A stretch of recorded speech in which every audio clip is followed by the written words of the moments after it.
Pakistan border पर है। The live TV, सच सबसे आगे। नमस्कार, द लाइव टीवी आप देख रहे हैं, आपके साथ मैं हूं आदित्य कुमार। कर्नाटक का सूरत हाल अब बदल चुका है।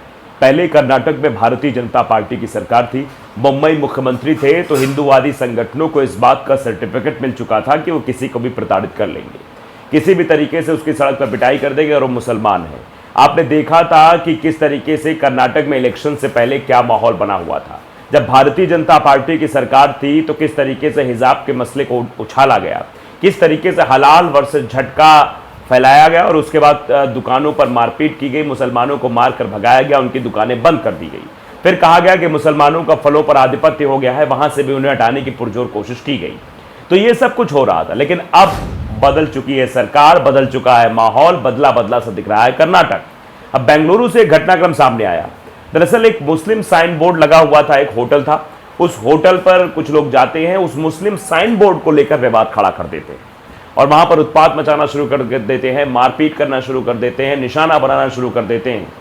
अब उनको लगा कि हम तो हमेशा से करते आए हैं, जब भारतीय जनता पार्टी की सरकार कर्नाटक में थी तब भी कर रहे थे, तब भी हमारा कुछ नहीं हुआ और अब भी कुछ नहीं होगा, लेकिन ये उनकी सबसे बड़ी भूल थी। अब उन पर कार्रवाई हो गई, उनको गिरफ्तार कर लिया गया। एक वीडियो क्लिप जो सोशल मीडिया पर वायरल किया जा रहा है, उसके आधार पर यह खबर बताई जा रही है। उस वीडियो को जरा हम आपको दिखाना चाहते हैं, जरा इस वीडियो को ध्यान से देख लीजिए, उसके बाद आगे की चर्चा करें। ಪಾಕಿಸ್ತಾನ ಇದು ನೇಮ್ ಬೋರ್ಡ್ ಹಾಕವ್ರೆ ಅಂತ ಬಂದು ಕ್ಯಾಶ್ ಕೌಂಟರ್ ಗಲಾಟೆ ಮಾಡೋದು यार ಇವರು ರಿಟೈರ್ಡ್ ಏನು ವಾಲಂಟಿಯರ್ सब इंस्पेक्टर। तो वीडियो आपने देख लिया, आप वीडियो के बाद आगे की बात करते हैं। दरअसल ये जो वीडियो है ये बताया जा रहा है कि पुलिस वालों से भी झड़प की गई थी, जो वहां इस्लामिक नाम को लेकर बवाल कर रहे थे और उसके बाद पुलिस वालों से झड़प हुई। पुलिस वालों ने उन पर कार्रवाई करके इनको जेल भेज दिया, क्योंकि अब सरकार है किसकी? कांग्रेस की। अब बसवराज बोम्मई मुख्यमंत्री नहीं है, अब मुख्यमंत्री है कांग्रेस का। और जब कांग्रेस के मुख्यमंत्री तो इस तरीके से कार्रवाई हो रही है। हेप डिटेक्टर नाम के ट्विटर यूजर हैं, जिसके हवाले से हमें खबर मिली, उन्होंने बकायदे ट्वीट किया कि this is from Bengaluru Karnataka, कि ये कर्नाटका और बेंगलुरु की मतलब घटना है।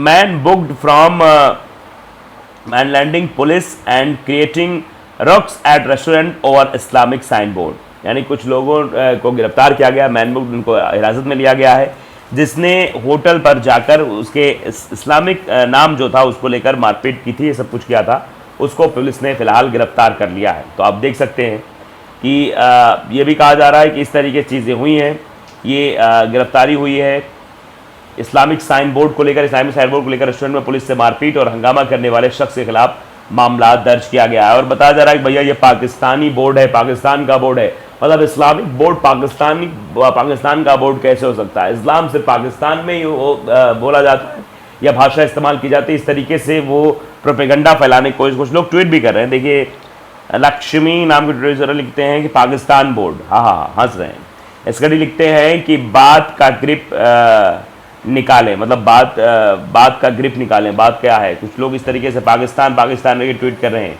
मेंटली रिटार्डेड फेलो लिखा जा रहा है, ऑरेंज बैटमैन नाम ट्विटर यूजर है वो लिख रहे हैं, और कुछ लोग पाकिस्तान लिख के ट्वीट कर रहे हैं। तो आप रिएक्शंस भी लोगों के देख रहे हैं, अंदाज़ा भी लगा रहे हैं किस तरीके से वहाँ पर ये घटनाक्रम हुआ होगा। वैसे कर्नाटक में कोई ये पहली बार ऐसा नहीं हो रहा है, लेकिन कार्रवाई पहली बार देखने को मिल रही है। कार्रवाई कांग्रेस की सरकार की वजह से देखने को मिल रही है, नहीं पहले कार्रवाई नहीं होती थी। कर्नाटक में किस तरीके से बवाल हुए थे उसको अगर हम दिखाने की कोशिश करें तो बहुत सारी पुरानी खबरें हैं जो कर्नाटक में बवाल की खबरें थी। कर्नाटक में किस तरीके से बवाल होता था, कर्नाटक में मुसलमानों को कैसे निशाना बनाया जाता था, वो सारी तस्वीरें हमने आपको दिखाई थी। कर्नाटक में बवाल की कई सारी तस्वीरें हैं। देखिए खबर हमें मिली, जनता से रिश्ता वेबसाइट है, उसमें मिली है खबर कि होटल में हंगामा, पुलिस के साथ मारपीट के आरोप में कार्यकर्ता गिरफ्तार। इस कार्यकर्ता को गिरफ्तार किया गया है। देखिए कन्नड़ संगठन के 40 वर्षीय अध्यक्ष को सहकार नगर में रविवार आधी रात को एक होटल में हंगामा करने और पुलिस से मारपीट करने के आरोप में गिरफ्तार किया गया है। गिरफ्तार किए गए व्यक्ति के खिलाफ 2 अलग अलग शिकायतें दर्ज की गई हैं, जिनकी पहचान रमेश गौड़ा के रूप में हुई है। एक स्टार बिरयानी होटल के कर्मचारी द्वारा दर्ज की गई शिकायत के आधार पर और दूसरी पुलिस द्वारा उनके साथ मारपीट करने के मामले में स्वतः संज्ञान लेने पर। रमेश के साथ मारपीट करने के बाद होटल कर्मियों ने घटना की सूचना पुलिस कंट्रोल रूम को दी। जब कोडिग हल्ली पुलिस की एक होयसला गश्ती टीम मौके पर पहुंची तो रमेश ने उन्हें धमकी दी और थाने में हंगामा किया। रमेश को फिलहाल न्यायिक हिरासत में भेज दिया गया है। तो ये पूरा मामला है, किस तरीके से कार्रवाई हुई है। वैसे बहुत सारे बवाल जो है कर्नाटक में किए गए। कर्नाटक में अमूल वर्सेस नंदिनी का बवाल भी हुआ। कर्नाटक चुनाव में देखा आपने किस तरीके से वहाँ बवाल करने की कोशिश की गई थी, किस तरीके से नाम को लेकर बवाल किया गया, फिर वहाँ पर हिजाब को लेकर बवाल किया गया। वहाँ पर हलाल वर्सेस झटका भी देखने को मिला कि वहाँ किस तरीके से हर जगह बवाल करने को मिलता था। अब देखिए ये आर्टिकल, आप देखिए हलाल मीट पर हंगामा, ये मार्च 2022 चुनाव से पहले की स्थिति है। कर्नाटक में हलाल मीट पर हंगामा, सिखों में भी है खाने की मनाही, झटका मीट से कैसे अलग, इस तरीके से वहाँ पर हंगामा हुआ। कर्नाटक में उगादी पर्व से हलाल मीट पर हंगामा मचा है। बीजेपी नेता ने कहा है कि मुस्लिम दुकानदारों से हलाल मीट नहीं लेना चाहिए क्योंकि हिंदुओं के लिए यह मीट किसी छोड़े हुए खाने की तरह है। कर्नाटक में उगादी के लिए मांस चढ़ाने की परंपरा रही है। इन सब के बीच हलाल मीट पर शुरू हुए विवाद ने नई बहस छेड़ दी है। हलाल मांस पर इस्लाम के जानकारों ने भी उस समय अपनी प्रतिक्रिया दी थी, उस पर भी चर्चा हुई, उस पर भी बातें हुई। लेकिन जिस तरीके से हलाल वर्सेस झटका को लेकर वहाँ पर बवाल मचा था, उसको ये था कि आखिरकार क्यों जो है मतलब इसको मुद्दा बनाया जा रहा है, क्यों मुसलमानों की रोजी रोटी पर हमला किया जा रहा है, ये बड़ा सवाल उस वक्त बना था।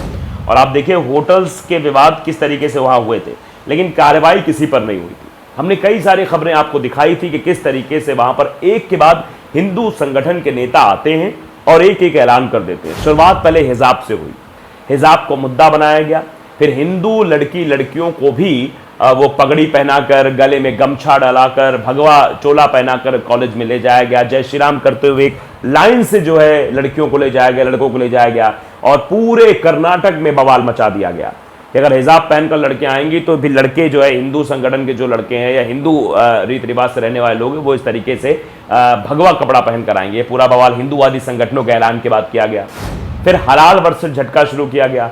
फिर यह कहा गया कि जो हिंदू मंदिर हैं उनके आसपास जो छोटे छोटे मेला लगता है, आपने देखा होगा कई मंदिर जो होते हैं उनके आसपास छोटी छोटी दुकानें लगी होती हैं जो अपना जीवन यापन करते हैं उसमें, तो कहा गया, ऐलान किया गया हिंदू संगठनों के द्वारा कि जो आसपास मुसलमानों की दुकान लगी है वो सब बंद हो जानी चाहिए, नहीं तो हम जाकर तोड़फोड़ करेंगे सीधे तौर पर। और दूसरा ऐलान किया था हिंदुओं का जो त्यौहार होगा उसमें अगर मुसलमान किसी की भी दुकान देखने को मिली तो फिर उस मेले या त्यौहार से उसको हटा दिया जाएगा, बाहर का रास्ता दिया जाएगा। तो ये आर्थिक तौर पर मुसलमानों को कमजोर करने की एक शुरुआत पर थी, हमेशा से किया जाता रहा है। और उसके बाद फिर आपने देखा हलाल झटका आया। फिर ये कहा गया कि जो मंदिर है, जो हिंदू मंदिर है, वहां पर जो ऑटो चलाकर जो सवारियां बिठाकर मंदिर में ले जाते हैं वो मुसलमान हैं तो उनको बाहर का रास्ता दिखा दिया जाए। जितने हिंदू ऑटो वाले सिर्फ हिंदुओं पर ही हिंदू लोग बैठे और जितने हिंदू ऑटो वाले वो अपने मतलब ऑटो में झंडा लगा के रखे, भगवा झंडा, ये उत्पात करने की कोशिश की गई। फिर कहा गया कि मुसलमानों का फलों पर आधिपत्य हो गया, जितनी भी दुकानें सब मुसलमानों की है फल वाली, ऐसा करो कि हिंदू भाई दुकान खोलो और हिंदू भाई की दुकान से सामान खरीदे। इस तरीके से जो कर्नाटक में फिजा बनाने की कोशिश हुई थी अब वो शायद बिखरती हुई दिखाई दे रही है। ये कर्नाटक के एक बेंगलुरु के एक होटल में इस तरीके की घटना आई कि वहाँ इस्लामिक नाम लिखा हुआ, मतलब उर्दू में लिख दिया गया वहाँ होटल का नाम, तो बवाल काट दिया। वहाँ पर मारपीट करना शुरू कर दिया, पुलिस के साथ बदतमीजी करना शुरू कर दिया, पुलिस ने तुरंत कार्रवाई कर दी हुई। कर्नाटक में बीजेपी की सरकार नहीं, अब कांग्रेस सरकार है। राहुल गांधी ने चुनाव जीतने के बाद ये कहा था कि अब नफरत के बाजार बंद हो रहे हैं और मोहब्बत की दुकानें खुल रही हैं। तो ये जो राहुल गांधी ने बात कही थी उस वक्तव्य को साबित करते हुए भी नजर आ रहे हैं। द लाइव टीवी को अगर आपने सब्सक्राइब नहीं किया जरूर करिए, बेल आइकन दबाइए ताकि सच खबर आप तक पहुंचती रहे। नमस्कार। द लाइव टीवी, सच सबसे आगे।